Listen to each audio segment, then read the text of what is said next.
कुछ लड़कों का एक ग्रुप जब अपने कॉलेज के ग्रेजुएशन का जश्न मनाने के लिए एक वाटर पार्क में जाता है, जहां वह फुल मस्ती और धमाल करते हैं। लेकिन किसी को नहीं पता कि इस वाटर स्लाइड के अंदर छिपा है एक मौत का जाल जो धीरे धीरे सभी को खत्म करता जा रहा है। कहानी की शुरुआत एक वर्कशॉप से होती है, जहां एक अनजान व्यक्ति तेज चाकू बना रहा होता है। वह बार बार मशीन से उसे घिसता है और चाकू को तेज करता है। आखिर में चाकू तैयार हो जाता है। दूसरी तरफ वाटर पार्क में एक कपल सीढ़ियों के पास छिपकर एक रोमांटिक शाम बिता रहा होता है। जब वे एक दूसरे से अपने प्यार का इजहार कर रहे होते हैं, तभी उन्हें दूर से कोई अजीब आवाज सुनाई देती है। लड़की इस आवाज से डर जाती है, लेकिन लड़का इसे समझाता है कि चिंता मत करो और कहता है कि चलो किसी और जगह चलते हैं जहां हम आराम से बात कर सकें। फिर दोनों सीढ़ियां चढ़ते हैं और वापस घूमने निकलते हैं। लेकिन तभी वही व्यक्ति जो पहले चाकू बना रहा था अचानक वहां आ जाता है। उसे देखकर दोनों चौंक जाते हैं। लड़का डर से कुछ नहीं बोल पाता। जब वह उस आदमी के हाथ में एक बड़ा सा चाकू देखता है तो घबरा जाता है और पीछे हटते हुए एक जाली से टकराकर गिर जाता है। उसकी प्रेमिका डर के मारे उस अजनबी से अपनी जान बख्शने की गुहार लगाती है, लेकिन वह उसकी बात नहीं सुनता और चाकू से उस पर हमला कर देता है। फिर कुछ सेकंड बाद लड़की के शरीर के टुकड़े स्लाइड से फिसलकर नीचे गिरते हैं और उसके प्रेमी के ऊपर जा गिरते हैं। ये देखकर उसका प्रेमी डर से बेहोश हो जाता है। यह सब भयानक घटना वेड वैली वाटर पार्क में होती है। यह पार्क पहले से ही बदनाम है, लेकिन फिर भी वैली हिल्स स्कूल के छात्र यहाँ आने वाले हैं ताकि अपना ग्रेजुएशन पूरा होने की पार्टी मना सकें। फिर कुछ घंटों बाद एक बस और कुछ कारें छात्रों को लेकर पार्क में पहुंचती हैं। वे सब ग्रेजुएशन का जश्न मनाने आए हैं। इन्हीं छात्रों में से एक जोश है, जो ब्लेड्स नाम के एक रॉक बैंड का गिटार बजाने वाला है। उसके साथ उसके दोस्त चैड और स्लिम भी वैन से आते हैं, लेकिन वे अपने संगीत के सामान को पार्क में ले जाएं, इससे पहले ही एक और छात्र फिल उन्हें तंग करने लगता है, जिसे देख चैड जोश की मदद के लिए आगे आता है। लेकिन फिल अपने बाकी दोस्तों को भी इनका मजाक बनाने के लिए बुला लेता है। फिर सब मिलकर जोश के बैंड का मजाक उड़ाने लगते हैं और उन्हें मारने पीटने की धमकी देते हैं। लेकिन तभी स्कूल कमेटी की हेड एलिस आती है। वह मेगाफोन से फील को डांटती हैं और कहती हैं कि वह सबके साथ अच्छा व्यवहार करे, इससे फील सबके सामने शर्मिंदा हो जाता है। फिर एलिस सभी छात्रों से कहती हैं कि वे एक बड़ी और शानदार पार्टी मनाएंगे। एलिस की यह बात सुनकर सभी छात्र बहुत खुश हो जाते हैं और मस्ती करने निकल पड़ते हैं। वे लोग तैरते हैं, पार्टी करते हैं और जमकर शराब पीते हैं। उधर जोश ब्लेड्स क्लब के एक अस्थायी स्टेज की तरफ जाता है और शो के लिए अपने म्यूजिक सिस्टम और स्पीकर लगाना शुरू करता है। तभी पार्क का एक गार्ड आता है और अपना नाम कॉनराड बताता है। वह बैंड को बिजली के तार देता है ताकि वे अपने उपकरण जोड़ सकें, लेकिन साथ ही वह उन्हें चेतावनी देता है कि वे नया इलेक्ट्रॉनिक म्यूजिक न बजाएं, क्योंकि उसे वह म्यूजिक बिल्कुल पसंद नहीं है। जोश उसे समझाता है कि उनका बैंड 80 के दशक का क्लासिक रॉक म्यूजिक बजाता है। यह सुनकर कॉनराड खुश हो जाता है। फिर वह बात करते हुए बताता है कि जब ये पार्क 1980 के दशक में खुला था, तब से ही वह यहाँ काम कर रहा है। उस समय वेट वैली इस इलाके का सबसे मशहूर वाटर पार्क था, लेकिन बाद में यहाँ कुछ हादसे हुए जिससे इस पार्क की बदनामी हुई और लोग इस पार्क में आना छोड़ने लगे। फिर कॉनराड इन्हें बताता है कि वे बस कुछ दुखद दुर्घटनाएं थीं, कोई बड़ा अपराध नहीं, जैसा कि लोग अफवाहें फैलाते हैं। इसके बाद वह जोश और उसके दोस्तों को सावधान रहने की सलाह देता है और कहता है कि अगर उन्हें किसी चीज में मदद चाहिए तो वह पास ही रहेगा। इसी दौरान पार्क के एक और हिस्से में साइड की एक सदस्य प्रिसिला सभी छात्रों को एक खेल देती है, जो होता है एक कार धोने की चुनौती। इसमें लड़कियों को पार्क में खड़ी कारों को साफ करना होता है, जिसे जीतने पर इन्हें कुछ बड़ा इनाम मिलेगा। छात्रों को इनाम में दिलचस्पी होती है, इसलिए वे बारी बारी से कार धोना शुरू कर देती हैं। फिर थोड़ी ही देर बाद पार्क का एक कर्मचारी टॉमी अपनी गर्लफ्रेंड किम्बरली को ढूंढने लगता है। प्रिसिला उसे रोकने की कोशिश करती है और कहती है कि उसे अपना काम करना चाहिए, लेकिन टॉमी उसकी बात नहीं सुनता और किम्बरली की तलाश करता रहता है। उधर किम्बरली स्टेज की तरफ जाती है, जहाँ जोश अपना गिटार ठीक कर रहा होता है। किम्बरली पहले जोश की गर्लफ्रेंड और फिर उसकी पत्नी रह चुकी है, लेकिन अब वह पार्क में काम करती है। जब वे एक दूसरे से मिलते हैं तो थोड़े असहज हो जाते हैं, लेकिन यह साफ होता है कि उनके दिल में अभी भी एक दूसरे के लिए कुछ फीलिंग्स बची हैं। तभी टॉमी वहां आ जाता है और उनकी बातचीत को बीच में रोक देता है। वह किम्बरली के लिए जलन दिखाता है और उससे कहता है कि वह जोश से दूर रहे। इसके बाद टॉमी किम्बरली को खाने पर ले जाता है। यह सब देखकर जोश के दिल में किम्बरली को वापस पाने की चाह और भी बढ़ जाती है। बाद में किम्बरली फिर से अपने काम पर लौटती है। तभी वॉकी टॉकी पर उसे जानकारी मिलती है कि एक छात्र हाथ में बोतल लेकर स्लाइड से फिसल रहा है, जिसे सुन वह उसे रोकने की कोशिश करती है, लेकिन तब तक बहुत देर हो चुकी होती है। उसी समय एक और छात्र भी स्लाइड से नीचे आ जाता है और पहले छात्र की बोतल से सिर टकराकर घायल हो जाता है। उधर पार्क के पास समुद्र तट पर प्रिसिला थोड़ी देर आराम करने बैठती है और अपने आसपास मौजूद छात्रों के सामने अपनी खूबसूरती दिखाने का मौका लेती है। तभी एलिस, चैड और स्लिम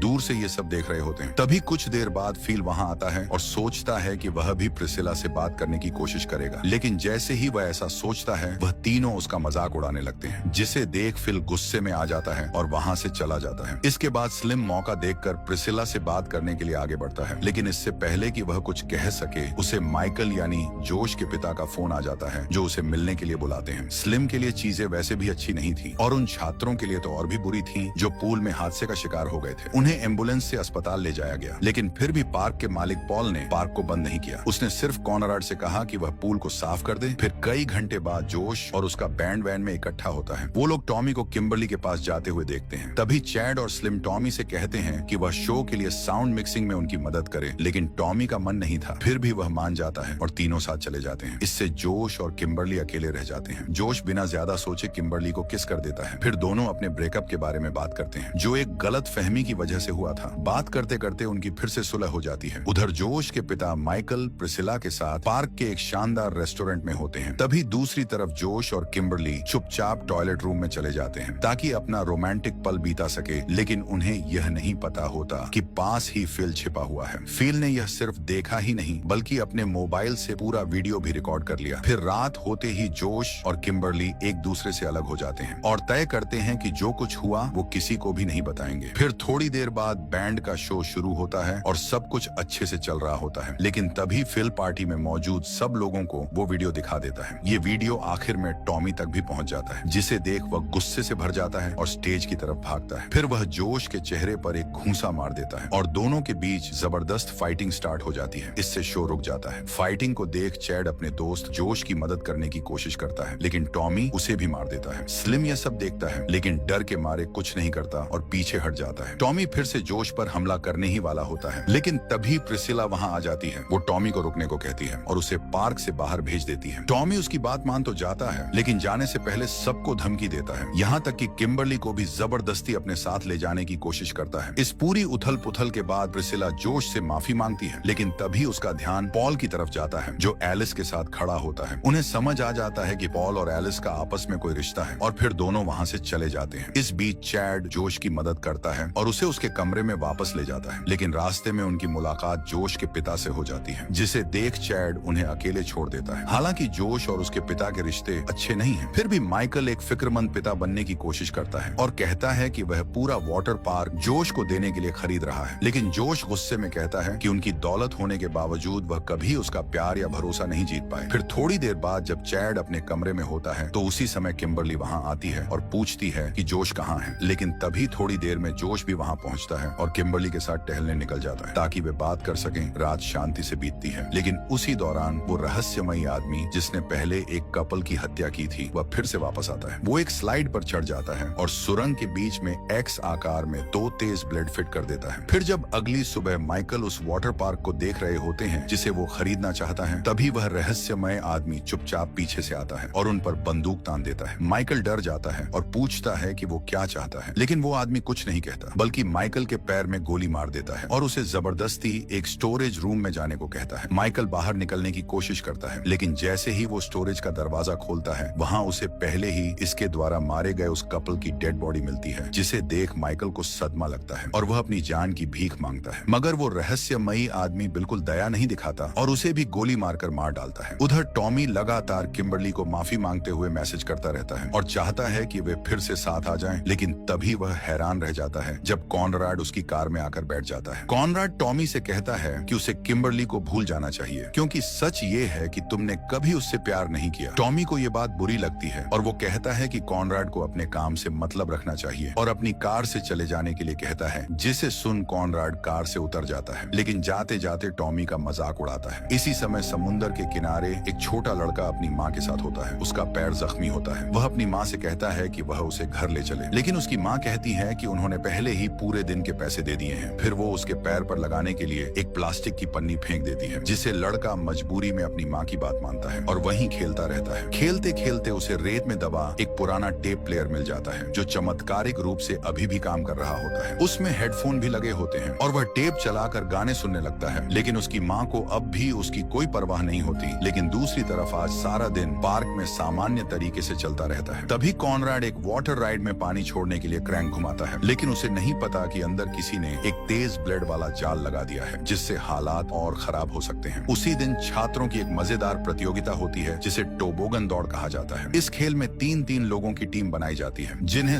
सुरंग जैसी स्लाइड में से होकर नीचे पुल तक जाना होता है। जो टीम सबसे पहले पुल में पहुंचेगी वो विजेता होगी। सभी छात्र अपनी अपनी टीम बनाकर प्रतियोगिता के लिए तैयार हो जाते हैं। उसी समय टॉमी वहां आता है और कहता है कि वह भी इस बार एक आम ग्राहक की तरह हिस्सा लेना चाहता है। वह स्लाइड की तरफ बढ़ने की कोशिश करता है, लेकिन फील और उसके दोस्त उसे रोक देते हैं, जिसे देख टॉमी समझ जाता है कि वह अकेले उन सबको नहीं हरा सकता, इसलिए वह हार मान लेता है। फिर आखिरकार टीमें बना दी जाती हैं। एक टीम में जोश, किम्बरली और चैड होते हैं और दूसरी टीम में एलिस और उसके दो दोस्त होते हैं। लेकिन तभी टॉमी देखता है कि स्लाइड में से एक से पानी लीक हो रहा है। उसे डर लगता है कि इससे कोई बड़ा हादसा हो सकता है। वह सबको चेतावनी देने के लिए स्लाइड की सीढ़ियों पर चढ़ने की कोशिश करता है ताकि कोई नीचे न जाए, लेकिन फिल फिर सामने आकर उसे रोक देता है। अब प्रतियोगिता शुरू होने का समय आ गया है, इसीलिए पॉल प्रिसिला के साथ मिलकर सबको नियम समझाता है। वह कहता है कि तीनों को स्लाइड के दौरान एक दूसरे का हाथ पकड़े रहना होगा। जो टीम सबसे पहले पुल तक पहुंचेगी उसे इनाम के तौर पर $500 मिलेंगे। नीचे कॉनराड सभी का इंतजार करेगा ताकि जरूरत पड़ने पर वो लाइफ गार्ड की तरह मदद कर सके। जब सब कुछ समझा दिया जाता है तो तीनों टीमें अपनी अपनी स्लाइड पर तैयार हो जाती हैं। पॉल अपनी बंदूक से हवा में गोली चलाता है, जो इशारा होता है कि प्रतियोगिता शुरू हो गई है। उसी वक्त टॉमी जल्दी से सीढ़ियों पर चढ़ता है और सबको चेतावनी देता है कि कोई बड़ी दुर्घटना होने वाली है। वह सबूत भी दिखाता है कि स्लाइड में से एक टूटी हुई है, लेकिन कोई उसकी बात पर ध्यान नहीं देता। टॉमी जोर देकर कहता है कि आज से ठीक 35 साल पहले भी इस पार्क में एक खतरनाक दुर्घटना हुई थी और उसे डर है कि वही सब फिर दोहराया जा सकता है। लेकिन पॉल और प्रिसिला उसकी बात नहीं मानते और प्रतियोगिता शुरू कराने का फैसला करते हैं। तीनों टीमें स्लाइड से नीचे जाती हैं। शुरू में सब कुछ ठीक लगता है और पॉल बाकियों को भी स्लाइड में भेज देता है। टॉमी अब भी उन्हें रोकने की कोशिश करता रहता है, जिसे देख फिल गुस्से में आ जाता है और टॉमी को धक्का दे देता है। टॉमी गलती से एक स्लाइड में गिर जाता है, लेकिन बाकी टीमें नीचे जाना जारी रखती हैं। एलिस और उसके दोस्तों की किस्मत खराब होती है। उन्होंने जो स्लाइड चुनी थी उसमें 2 तेज ब्लेड लगे होते हैं। एलिस सबसे आगे थी, इसीलिए वह ब्लेड की चपेट में आ जाती है और उसका शरीर कटकर बुरी तरह नष्ट हो जाता है। फिर कुछ मिनट बाद जोश, किम्बरली और चैड की टीम सबसे पहले पुल में पहुंचती है और उन्हें विजेता घोषित कर दिया जाता है। लेकिन तभी एलिस की स्लाइड से सिर्फ खून और उसके शरीर के टुकड़े बाहर आते हैं। यह देखकर हर कोई डर जाता है कि आखिर यह क्या हुआ। कॉनराड, जो सब पर नजर रख रहा था, यह देखकर सदमे से बेहोश हो जाता है और अपने ही पैर पर गिर जाता है। जोश अपने दोस्त की मदद करने के लिए स्लाइड पर चढ़ने की कोशिश करता है, लेकिन वह एलिस के खून और अंगों पर फिसल जाता है। यह भयानक मंजर उस लड़के और उसकी माँ ने भी देखा जिसे पहले टेप प्लेयर मिला था। वह महिला जल्दी से अधिकारियों को फोन करके घटना की सूचना देती है, लेकिन उसका बेटा संगीत सुनने में इतना खोया होता है कि वह वहाँ से चला जाता है। इधर उसकी माँ खून से भरे पूल में फिसल जाती है। पार्क में अफरा तफरी मच जाती है क्योंकि एलिस के बाकी 2 दोस्त भी कहीं गायब हो जाते हैं, लेकिन अभी भी सुरंग के अंदर टॉमी मौजूद होता है। दुर्भाग्य से उसे भी उसी स्लाइड से नीचे धकेल दिया गया है जिसमें एलिस गई थी। अब टॉमी के सामने उसके दोस्तों की लाशें हैं और वो जान जाता है कि उसे भी खतरा है। वो खुद को संभालने की पूरी कोशिश करता है और सुरंग की दीवारों को पकड़कर रुकने की कोशिश करता है। वह धीरे धीरे पानी के साथ बहता जाता है और एक वक्त आता है जब वह उन लोगों के शरीरों को छू लेता है जो पहले ही मारे जा चुके हैं। अब वह धीरे धीरे उन खतरनाक ब्लेड्स के और पास पहुंच रहा होता है। उसी समय कॉनराड खुद को संभालता है और जल्दी से पॉल और प्रिसिला को स्लाइड से नीचे जाने से रोकने की कोशिश करता है, लेकिन इंटरकॉम ठीक से काम नहीं कर रहा होता। इसीलिए पॉल और प्रिसिला को लगता है कि सब कुछ ठीक है और वे भी अपनी अपनी टीमों के साथ रेस में भाग लेने का फैसला कर लेते हैं। पॉल 2